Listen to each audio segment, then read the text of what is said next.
हे पृथ्वीचे वृत्त जाळी समजण्यासाठी एक संत्र आणलं. आता त्याला आपण काय केलं, सोललं. तुम्हाला याच्यामध्ये पहा, हे असे भाग दिसत असतील, हे पहा दिसत आहेत का? हो. मग या उभ्या रेषा ज्या दिसत आहेत त्या म्हणजे काय बरं? बोला बोला. रेखा वृत्त. बरोबर. हे पहा प्रत्येक ठिकाणी असा भाग दिसतोय वेगळा. आपण जर काढलं तर असं या पद्धतीने आपली पृथ्वी पण असते. आणि पृथ्वीवर ज्या आडव्या रेषा असतात त्या म्हणजे काय? अक्षवृत्त. काय? अक्षवृत्त. आणि उभ्या रेषा म्हणजे काय? रेखावृत्त. आणि जी मध्ये अगदी मध्यभागी जी रेष असते तिला काय म्हणतात? विषुववृत्त. बरोबर. तर आणि ह्या रेषा ज्या असतात रेखावृत्त त्या एका ठिकाणी जोडल्या जातात, खाली आणि वर. वरचा अर्ध भाग म्हणजे काय म्हणतात त्याला? उत्तर गोलार्ध. काय म्हणतात?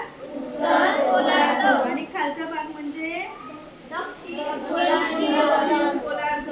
हे वरचं टोक म्हणजे त्याला काय म्हणतात? उत्तर ध्रुव. काय म्हणतात? उत्तर ध्रुव. आणि खालचं टोक दक्षिण ध्रुव. बरोबर. तर आणि आपण हे पण पाहिलं, जर पृथ्वीचा आपण 4 भाग केले तर आपला उभा भाग वर पासून तर खालपर्यंत किती किलोमीटर आहे?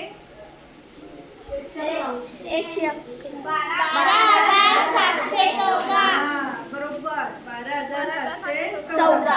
आणि आडवा व्यास घेतला आपण तर ते किती अंतर येईल? 12,754. Very good. तर असं आपण जर आता याचा पृथ्वीचा हा भाग पाहिला आणि याच्याने जर आपण मोजलं, आपण हे 2 कोन मापक घेतले आणि ते एकत्र जोडले, एकत्र जोडले आणि हा भाग मोजला आपला इथे बरोबर मध्यभागी ठेवून, तर तो किती येतो हे आपल्याला याच्यावरून लक्षात येऊ शकतो. बघा, सांगता येईल का तुम्हाला कोणाला इथे येऊन हा भाग किती आहे?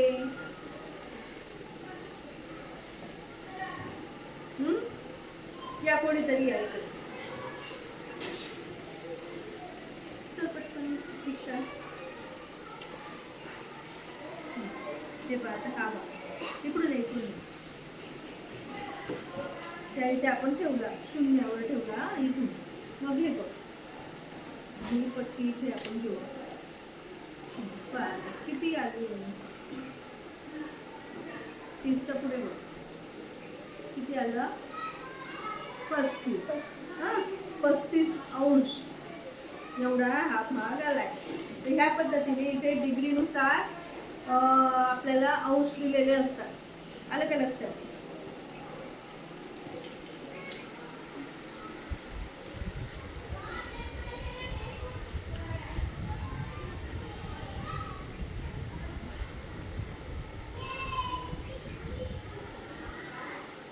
तुम्हाला सांगता येईल ना मग आता रेखावृत्त कोणती, अक्षवृत्त कोणती? आलं का लक्षात? आणि मोजता पण यायला पाहिजे. वृत्त जाळी म्हणजे काय, आकृती ओळखता यायला पाहिजे. आलं लक्षात? ठीक आहे.